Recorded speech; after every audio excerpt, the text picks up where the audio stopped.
ஜெய் வாராகி, ஜெய் ஜெய் வாராகி. எல்லாம் அம்பாளுடைய ஆசீர்வாதம், வாராகியுடைய ஆசீர்வாதம், எல்லாம் அம்பாளுடைய கருணை.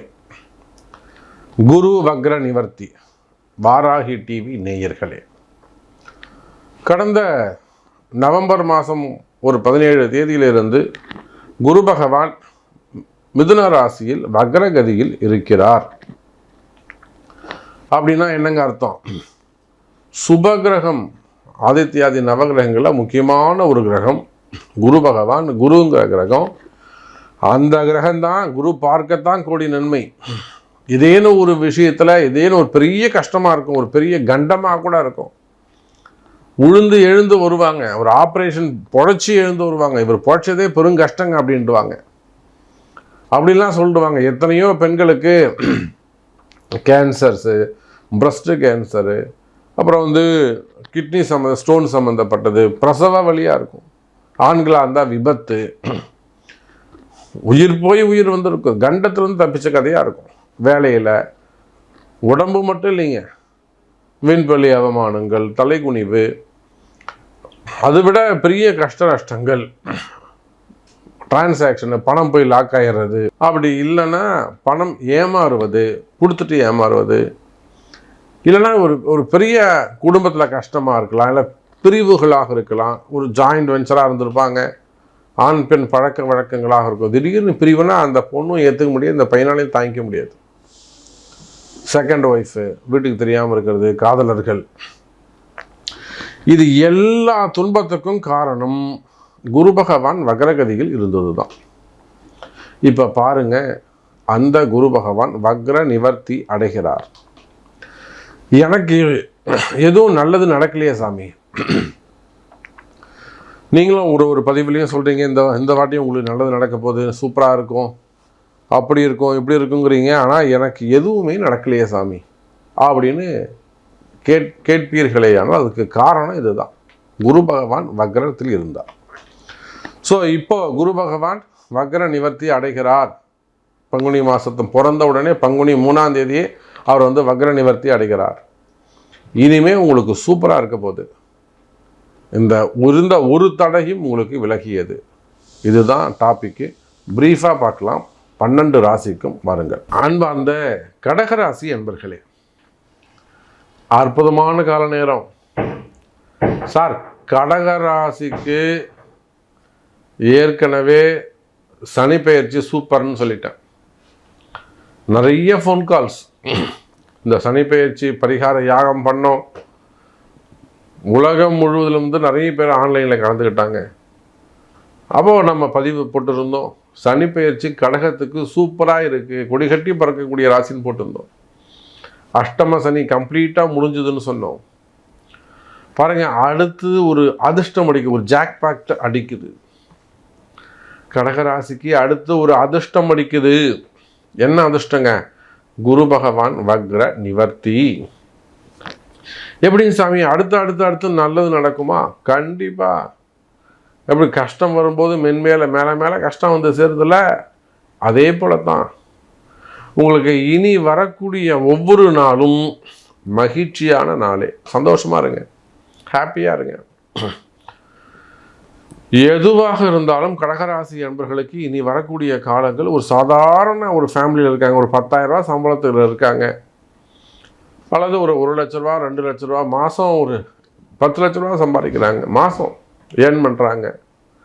அப்போ share market, stock market, gold market, silver market, trading பண்ணக்கூடியவங்க, குடுக்கல் வாங்கல் செய்யக்கூடியவங்க, கனிம வளங்கள், குவாரிகள் வச்சு நடத்தக்கூடியவங்க, டெண்டர் பிஸ்னஸ் பண்ணக்கூடியவங்க, ரோடு கான்ட்ராக்ட்ஸ் பிஸ்னஸ் எடுத்து பண்ணக்கூடியவங்க, road contract, building contract, drainage contract, contract business பண்ணக்கூடியவங்க, அதில் இருக்கக்கூடிய கஷ்ட நஷ்டங்கள், வரவேண்டிய பணங்காசுகள், பில் பாஸ் ஆகாமல் இருக்கிறது, இல்லைனா பில்லுலாம் ஒழுங்காக பாஸ் ஆகிடுது, ஜாப்லாம் நல்லபடியாக இருக்குது, ஆனாலும் பணம் கஷ்டம், எதிரிகளுடைய தொந்தரவுகள், புரியுதுங்களா?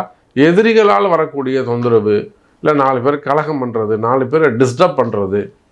நான் மாட்டம் சும்மா இருக்கேன் சாமி, எவனோ ஒருத்தன் டிஸ்டர்ப் பண்ணிட்டு போயிடுறான், யாரோ ஒருத்தன் போட்டு கொடுத்துட்றான். நம்ம ஈக்குவல் சாதாரண விஷயம், இதெல்லாம் தெரிஞ்ச விஷயந்தான். ஒருத்தர் நல்லா இருந்தால், ஒருத்தர் நல்லா வளர்ச்சி அடைஞ்சால் 10 பேர் கண்ணுக்கு அது பொறுக்காது. அவனை எப்படியாவது தரம் பிடிச்சி கீழே இழுத்து போட்டாக்கா எல்லாம் சிரிச்சிட்டு இருப்பாங்க. இது போட்டி பொறாமை. அப்போ இந்த மாதிரி போட்டி பொறாமைகள், எதிரிகளுடைய தொந்தரவுகள், எந்த மாதிரியெல்லாம் கஷ்டப்படக்கூடிய கடகராசி அன்பர்களே. அப்போ இதோ இந்த குரு வக்ர நிவர்த்தி சார் இன்னும் கூட உங்களுக்கு 10% சாமி சொல்கிறார். கடகராசியா, டேய் நீ கவலைப்படாதரா மா, நீ கவலைப்படாதம்மா, நான் இருக்குமா உனக்கு. இன்னும் 10% இந்த எக்ஸ்ட்ரா வச்சுக்கோ, சூப்பராக உனக்கு. ஏன் அழற? எதுக்குமா கண்ணீர் சிந்துற? ஏம்மா மனசு கஷ்டப்படுது உனக்கு? ஏன் கலங்கி நிற்கிற? எது தடையாக இருக்குது சொல்லு, நிவர்த்தி பண்ணுறேன் அப்படின்னு சாமி தெய்வம் உங்களுக்கு துணை நிற்குது.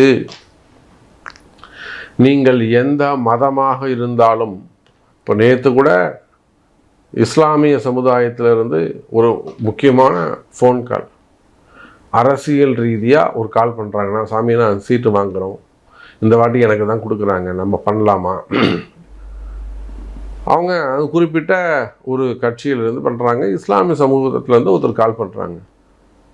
அப்போ இங்கே மதம் ஒரு பிரச்சனை இல்லை, அவங்க எல்லாருக்குமே ப்ராக்டிக்கலாக புரிஞ்சுக்கிறாங்க. கிரகம்தான் ஜெயிக்கும், கால நேரம்தான் வெற்றியை தீர்மானிக்கும், மனிதர்கள் அல்ல, மக்கள் அல்ல. நமக்கு நேரம் நல்லா தான் நம்ம ஜெயிப்போம். அப்போ அதை போல இது மதம் ஒரு பிரச்சனையே இல்லை இங்கே. அப்போ கடகராசி அன்பர்களே, நீங்கள் யாராக இருந்தாலும் நீங்கள் கவலைப்படணும்னு அவசியம் இல்லை. அடுத்து இனிமேல் கடகராசிக்கு வெற்றி மேல் வெற்றி வந்து சேரும். இனி எல்லாம் சுகமே. சினிமா துறையை சார்ந்தவர்கள் இப்போ கூட போன வாரத்தில் கூட சினிமா துறையை சார்ந்த ஒரு பெரிய ப்ராப்ளம். சினிமா துறையை சார்ந்தவங்க ஒரு ஃபேமிலி சப்ஜெக்ட், ஃபேமிலி ப்ராப்ளம், வெளியில் சொல்ல முடியாத ஒரு சில கஷ்டங்கள். இப்போ கோர்ட்டுக்கு கேஸுக்கு போயிருக்காங்க. இப்போது அவங்க ஒரு கன்சல்டிங் எடுத்துக்கிட்டாங்க. நேரில் டைரக்ட் கன்சல்டிங் கேட்டாங்க. நான் தான் சொன்னதெல்லாம் வேணாமா, நம்ம ஃபோன் கன்சல்டிங் எடுத்துப்போம், அப்புறம் சுச்சுவேஷன் மாறட்டோமா நம்ம மீட் பண்ணுவோம் அப்படின்னு சொன்னேன். நீங்கள் தான் சாமி எப்படியா வாராகிட்ட சொல்லி ஜெயிச்சு கொடுக்கணும் அப்படின்னு இருக்காங்க. ஸோ நம்பிக்கையாக வராங்க. அப்போ கடகராசி அன்பர்களே, உங்களுக்கு இருந்து வரக்கூடிய கஷ்ட நஷ்டங்கள் எதுவாக இருந்தாலும், அது குடும்ப கஷ்டமாக இருக்கலாம், தொழில் கஷ்டமாக இருக்கலாம், வேலை கஷ்டமாக இருக்கலாம், கடன் சுமைகளாக இருக்கலாம், கடன் பிரச்சனைகளாக இருக்கலாம், எதிரிகளால் வரக்கூடிய தொந்தரவுகளாக இருக்கலாம், மெயினாக ஹெல்த் உடல்நிலை ஆரோக்கியமாக இருக்கலாம், திருஷ்டிகளாக இருக்கலாம், அல்லது பிளாக் மேஜிக், ஆங்கிலத்தில் கௌரவமாக சொல்லணும்னா பிளாக் மேஜிக், இல்லைன்னா செய்வினை கோளாறு. அப்போ இந்த மாதிரி எந்த ட்ரபுளாக இருந்தாலும் கவலை வேண்டாம் கடகராசி என்பவர்களே. இந்த குரு வக்ர நிவர்த்தி உங்களுக்கு சூப்பராக இருக்குது. ஸோ இது போக உங்கள்கிட்ட ஸ்பெசிஃபிக் கொஸ்டின்ஸ் இருக்குமே, ஆனால் நீங்கள் எல்லாமே கரெக்டாக சொல்கிறீங்க சாமி, ஸோ எனக்கு இதுதான் சப்ஜெக்டு, எனக்கு இது கிளியர் ஆகணும், இந்த மாதிரி எனக்கு ஒரு கஷ்டம் இருக்குது அப்படின்னா அதுக்கு உங்கள் பிறப்பு ஜாதகம் முக்கியம். ஸோ இன்னும் கூட உங்கள் பிறப்பு ஜாதகத்தை கொண்டு பார்க்கும்போது இன்னும் கூட அக்யூரேட்டாக நம்மளால் சொல்ல முடியும். அதுக்கு பரிகாரங்கள் இருக்குது, அதை பார்த்து செய்வீர்களானால் வெற்றி நமதே. நல்லதே நடக்கட்டும். ஜெய் வராகி.